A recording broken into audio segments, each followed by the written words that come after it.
નમસ્કાર દોસ્તો, હું છું ગોપાલ ઇટાલિયા. સમાજમાંથી જ્યારે આપણને માન સન્માન મળે, પદ મળે, પ્રતિષ્ઠા મળે, સમાજના દિલમાં સ્થાન મળે, અને એટલું બધું માન સન્માન મળ્યા પછી પણ માણસ જ્યારે છેલ્લી કક્ષાએ જઈને બેસે ત્યારે એને સેલિબ્રિટી કહેવાય. આવા જ ગુજરાતના એક સેલિબ્રિટીએ હમણાં વિડીયો બનાવ્યો અને એવું કીધું કે સ્માર્ટ મીટર લગાવો, અફવામાં આવશો નહીં, ગેરસમજણ ફેલાવશો નહીં, વગેરે વગેરે વાત આ સેલિબ્રિટીએ કીધી. હવે સ્માર્ટ મીટર સારું છે કે ખરાબ છે, ફાયદો છે કે નુકસાન છે, એની ઉપર આજે કોઈ ચર્ચા કરવી નથી.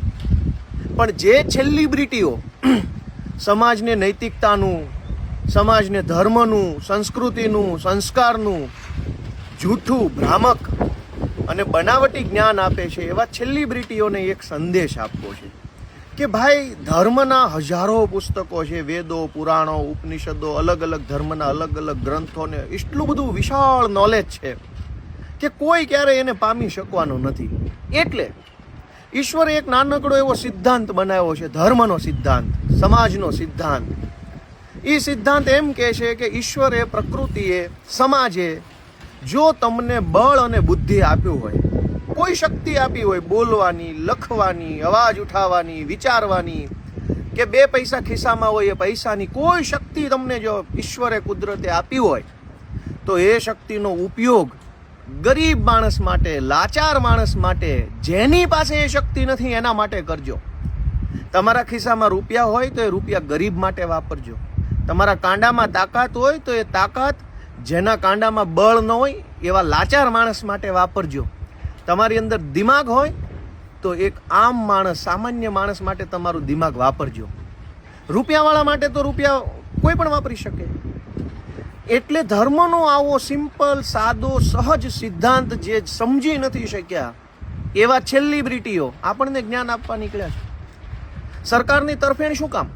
સરકાર પાસે જોઈએ એટલું ધન છે, સરકાર પાસે જોઈએ એટલું માણસો છે, સરકાર પાસે જોઈએ એટલા એન્જિનિયરો છે, સરકાર પાસે જોઈએ એટલી પોલીસ છે, જેલ છે, કોર્ટ છે, કચેરી છે, ગુંડાઓ છે, બધું જ છે.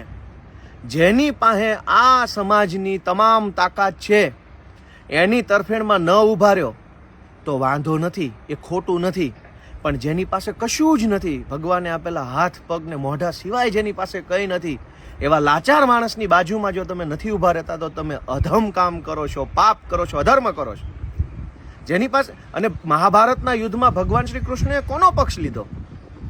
જેની પાસે અક્ષોહિણી સેના હતી, જેની પાસે ધુરંધરો હતા, ભીષ્મ જેવા, કર્ણ જેવા, જેની પાસે બાણાવળીઓ હતા શ્રેષ્ઠ, એવા કૌરવોનો પક્ષ લીધો કે જેની પાસે કશું જ નહોતું એવા પાંડવોનો પક્ષ લીધો?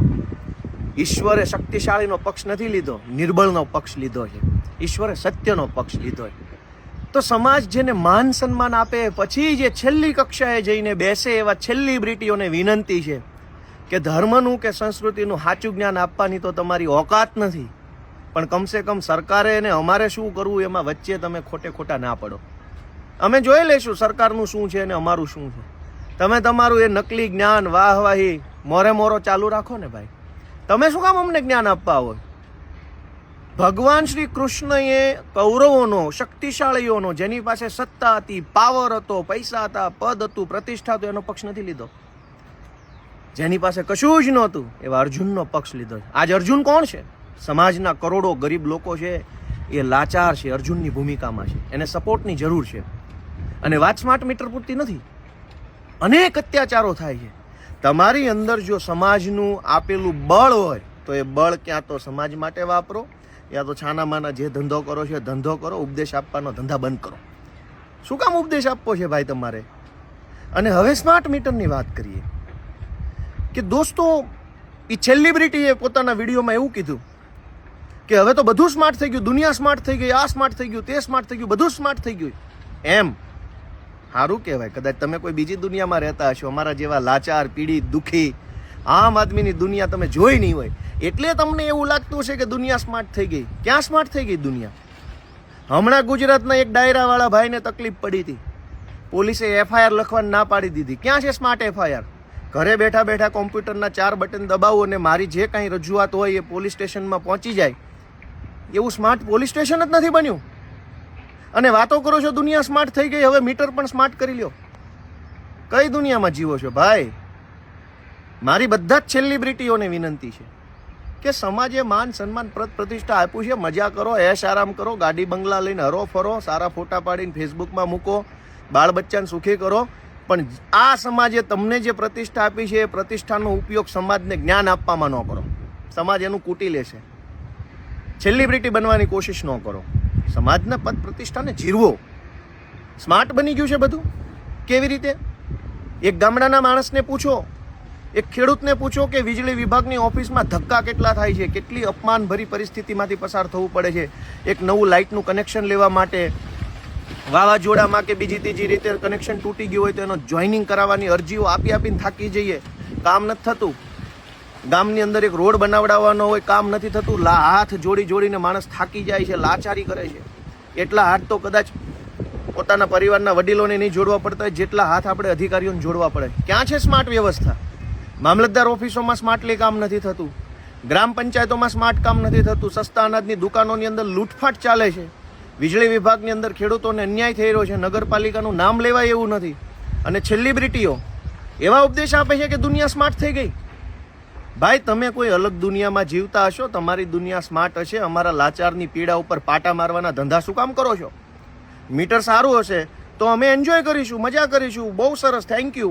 અને નહીં સારું હોય તો વિરોધ કરીશું. કોણ છો ભાઈ તમે જ્ઞાન આપવાવાળા? જ્ઞાન આપવાની શું તમને પદવી મળી છે? આ સમાજે પ્રેમ આપ્યો છે એટલે તમે સેલિબ્રિટી બન્યા છો. કશું સ્માર્ટ નથી બન્યું. અને બધું સ્માર્ટ બની ગયું હોય એવો દાવો હોય. મંત્રી કેમ ડફોળ છે? મંત્રી તો 8 પાસ ને 4 પાસ ને 5 પાસ ને એવા છે.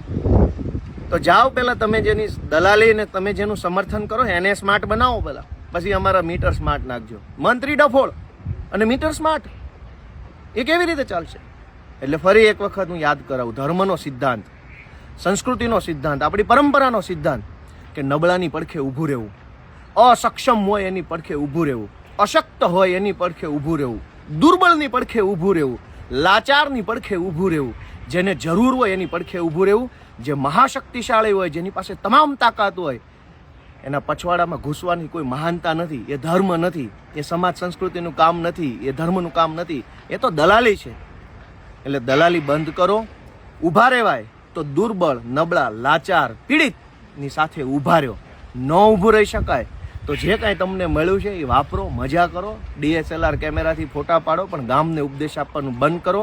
એવી અભ્યર્થના સાથે જય જય ગરવી ગુજરાત.